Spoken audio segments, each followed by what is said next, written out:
நான் வெட்டுறதுக்கு அனுமதிக்க முடியாது. நீங்க என்ன அனுமதிக்க முடியாது. சார் ஒன்னா பண்ணுங்க, நான் படுத்துக்கிறேன் போட்டா.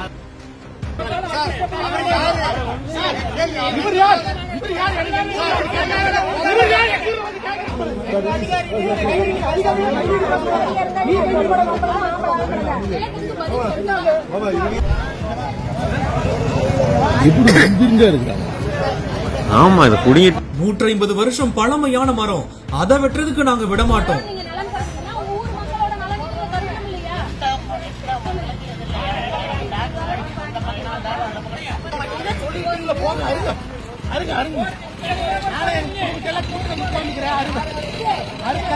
அந்த மரத்தால எங்க வாழ்க்கையே போகுது என்று இருதரப்பும் மாறி மாறி போராட்டம்.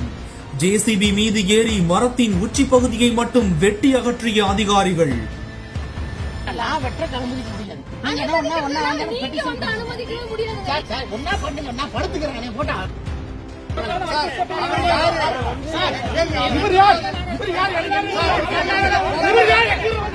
ஈரோடு மாவட்டம் அந்தியூர் அருகே மொசப்பாளியூர் பகுதியில் உள்ள 150 ஆண்டு பழமையான அரச மரத்தை வெட்ட முயன்ற போது 2 தரப்பினரிடையே பிரச்சனை ஏற்பட்டிருக்குது.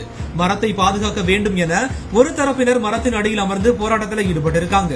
அதே சமயம் மரம் வீடுகளுக்கு சேதம் விளைவிப்பதாக கூறிய மற்றொரு தரப்பினர் சாலை மறியலில் ஈடுபட்டிருக்காங்க.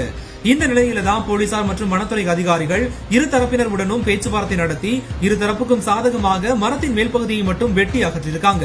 வனத்துறை தகவலின்படி வெட்டப்பட்ட அரச மரத்தின் துளிர் மீண்டும் வளர்ந்ததும் அது 2 மாதங்கள்ல அத்தானி வனப்பகுதி பொன்னாட்சியம்மன் கோவில் நீர்நிலைக்கு அருகே வேருடன் பிடுங்கி நடப்படும் என தெரிவிக்கப்பட்டிருக்கு. 150 ஆண்டுகள் பழமையான அரச மரத்தை வெட்ட முயன்ற போது இரு தரப்பினர் இடையே ஏற்பட்ட வாக்குவாதம் பரபரப்பை ஏற்படுத்தியிருக்கு.